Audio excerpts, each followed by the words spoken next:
I went to go see the president of my college speak a couple of years ago, and he had a great analogy. So when I had been there had been this prolific president who was fantastic at raising money. He'd built a life sciences building, a bunch of new turf stadiums and fields at our campus. We're D3, so very small campuses. And then the new president came on, and he was kind of setting the tone of, look, I'm not going to be looking to build out. Like, we only have 400 acres. We only have so much we can build. I'm not going to be the prolific fundraiser. And he said, the previous president was the hardware president. He built the buildings, he established the stadiums.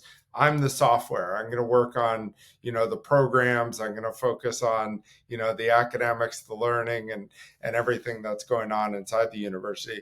And I think needs change over time, right? I would never be a great brand CMO. I think I'd be a very good CMO for a company that's looking to generate a lot of pipeline and looking to drive a lot of leads in the door. And I think understanding those like where your strengths are is really important for the companies that you work with. And Yeah.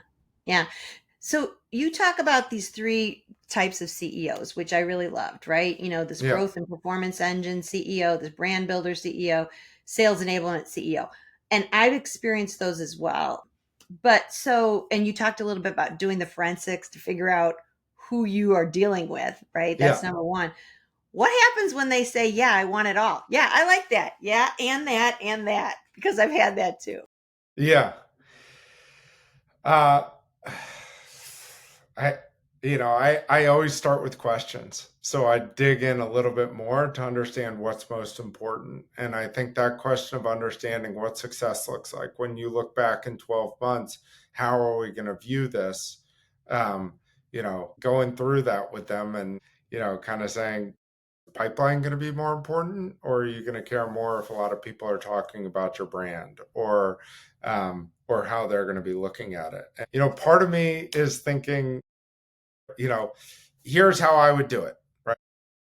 I'd be the demand generation CMO, so this is how I'd build it up, and then I'd want budget to bring on a really good brand person and a really good product marketing person if you want to attack that problem that way. But I think kind of diving in deep to understand, you know, how they're going to do that and what kind of budget it's going to take in order for them to be able to be great on all three aspects of the company is going to be really important. And depending on the stage of the company, if they're a publicly traded company and they're growing really quickly, then they probably can have it all. If they're, private equity backed growth stage company, 30 million, trying to grow 20% year over year, you're probably going to need to focus in on one area that you can be great for the business while, still paying attention to the other areas.